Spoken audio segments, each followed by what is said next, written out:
La femme tient la religion, la femme est derrière la religion. Elles sont tellement malines qu'elles ont réussi à vous faire croire que c'est vous les hommes qui la teniez et la contrôliez. Elles ont des trains d'avance sur vous à un point que vous ne imaginez même pas. Depuis tout petite, la femme se voit offrir par sa mère une poupée qui est la représentation du dressage d'un être humain, pendant que nous, les hommes, les petits garçons, nous nous voyons offrir des réseaux de chemin de fer, des voitures avec lesquelles nous apprenons déjà tout petit à essayer de faire un dérapage, freiner, contrôler, accélérer, etc. Donc gérer une certaine technique, innover dans les techniques, bâtir et créer. Pendant qu'elles s'acharnent, si je puis dire, elles ne passent leur temps qu'à essayer de dresser cette poupée qui est la représentation symbolique d'un être humain, du dressage d'un être humain. Elles sont donc à des années-lumière, comme je disais, en termes de manipulation, en avance sur nous les hommes. Elles ont donc réussi, par là, à vous faire croire, donc aux hommes, que c'est vous qui contrôliez la religion et c'est vous qui la teniez, alors qu'en fait, c'est elles qui la tiennent. Elles sont les plus avantagées, d'accord, dans la religion. N'importe laquelle, d'accord, religion. Elles sont les plus avantagées et les privilégiées. Et elles vous font croire par une manipulation subtile que c'est vous les hommes qui l'êtes. Et là où c'est très pernicieux, c'est que la non-musulmane, d'accord, sentant un danger chez le musulman, sentant que le musulman se rebiffe un petit peu contre cette soumission, le musulman ne sait pas, comme tous les autres, hein, qu'il se fait soumettre par sa femme. Mais il sent qu'il y a un petit truc. Il sent qu'il y a un petit truc bizarre qui se passe, tu vois. Il sent que sa femme est privilégiée, euh, et lui un peu lésé. Donc il essaye d'y remédier, d'accord. Et la non-musulmane, voyant ça de loin, de par sa fenêtre, on va dire, elle essaye, elle voit un potentiel danger, donc chez les musulmans, et elle essaye d'y remédier. Elle essaye de casser ce début de révolte en leur faisant croire, toujours dans l'art de la manipulation subtile, en leur faisant croire à ces musulmans qu'ils soumettent leurs femmes. Alors qu'elles savent évidemment que c'est l'inverse, mais elles veulent éteindre le feu dès qu'il commence à prendre. La manipulation est subtile, la manipulation est très subtile. Et rajouter à cela évidemment que je pense que les non-musulmanes sont évidemment jalouses de ces hommes musulmans, sachant que ils sont un peu plus libres puisqu'ils ont un peu plus vu que leurs hommes à elles, ils ont plus senti qu'il y avait un petit problème euh, dans leur relation avec leurs femmes et se rebiffent un petit peu. Donc les non-musulmanes sont jalouses de ces hommes musulmans et toujours dans cet art de la manipulation subtile, leur font croire à ces musulmans qu'ils soumettent leurs femmes, sachant évidemment que c'est l'inverse, mais pour éteindre le feu, comme je disais, dès qu'il prend.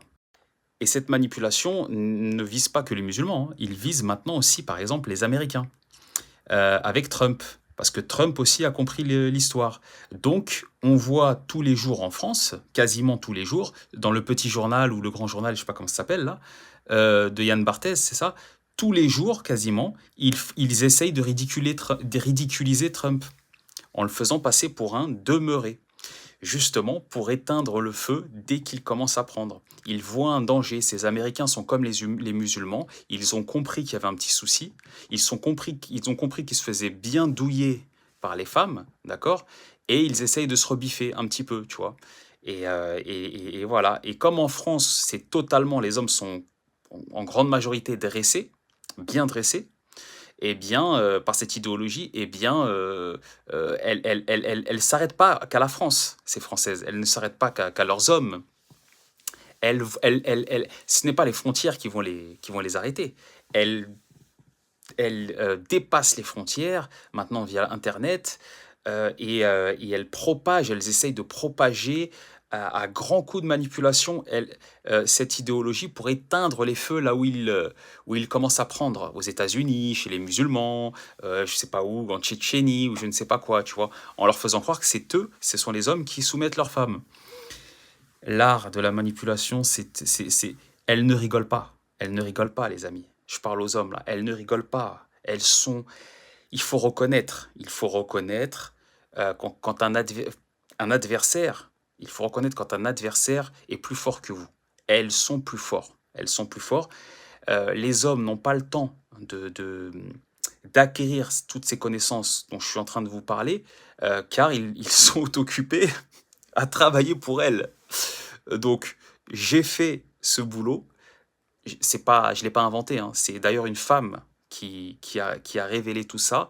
C'est Esther Villard, qui a maintenant environ 90 ans.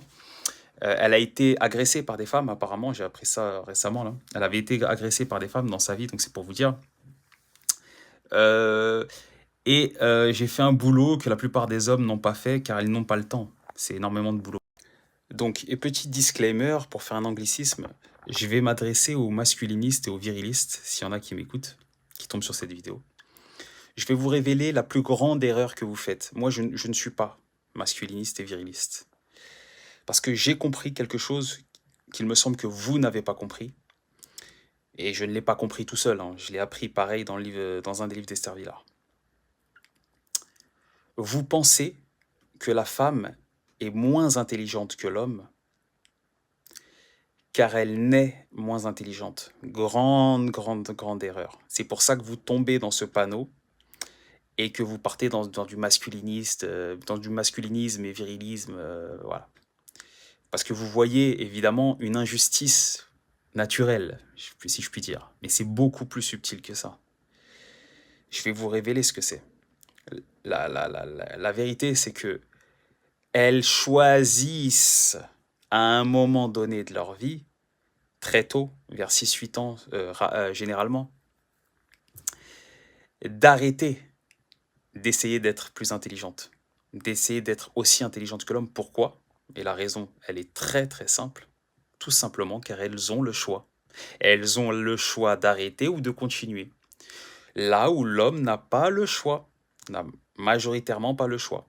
Il existe évidemment des exceptions chez les femmes, et de rares exceptions, mais la majorité décide d'arrêter, d'essayer d'être plus intelligente ou d'égaler l'intelligence des hommes. Si on en déduit bien sûr que l'intelligence, c'est bâtir, innover, créer, vu qu'on se rend bien compte, il est prouvé qu'elle ne crée quasiment rien comparé à l'homme. Elles vous font bien sûr après, vous font croire que c'est à cause d'une oppression, etc. Évidemment, toujours le même blabla, d'accord, la même manipulation, d'accord. Euh, donc, les masculinistes, vous faites cette grande erreur. Il n'y a pas d'injustice naturelle de la nature. D'accord? Il n'y a pas d'injustice. Il est d'ailleurs prouvé. Vous devriez comprendre, vous devriez le savoir, car il est prouvé qu'à la naissance, l'homme et la femme ont exactement le même potentiel, si je puis dire, en termes d'intelligence. C'est juste que, je le répète, elles choisissent de ne pas bosser ce côté, puisqu'elles savent, en majorité, il y a des exceptions, elles savent qu'elles n'en ont pas besoin. Mais là où elles font une grande erreur elles-mêmes, et là où elles croient qu'en arrêtant, et donc en profitant de tout le confort que l'homme lui ramène, elles croient qu'elle se portera mieux. Grande erreur maintenant de la part des femmes, de ces femmes-là en tout cas. Grande erreur. Pour plusieurs raisons que je pourrais expliquer plus longuement. Donc je vais m'arrêter là pour l'instant. Pour les jaloux voilà, qui stagnent, d'accord? Il n'y a pas de souci, t'inquiète pas l'ami. Pour les femmes qui vont se révolter par rapport à ce que je dis, euh, eh bien c'est le jeu, ma pauvre Lucette, comme on dit, c'est ça? Et voilà, je m'arrête là.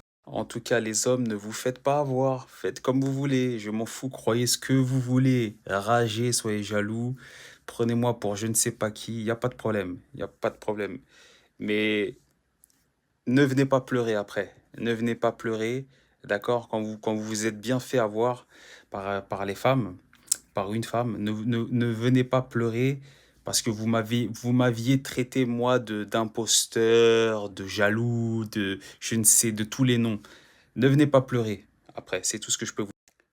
En France, on a cette habitude de toujours prendre les Américains pour des imbéciles. On se croit plus intelligent qu'eux et on se aperçoit quasiment toujours qu'ils ont 10 ans d'avance sur nous. D'accord? Ils innovent dans des domaines, on se moque toujours d'eux. Et au final, on finit par faire la même chose, à peu de choses près et en plus en moins bien. D'accord? Continuez à faire les malins, il n'y a pas de souci. Faites comme vous. Continuez de prendre Trump pour un imbécile, pour un demeuré, avec votre Yann Barthès et vos grands journaux, petits journal, je ne sais quoi. Ils ne passent leur temps qu'à ça, à essayer de l'humilier. À chaque fois que je tombe sur le petit journal, c'est pour humilier, le faire passer pour un demeuré, c'est de la manipulation, c'est de la propagande vulgaire. Euh, c'est vraiment, c'est odieux, c'est odieux. Et c'est très orgueilleux, c'est très prétentieux. Quelle prétention, quelle prétention. Euh, à vous de choisir.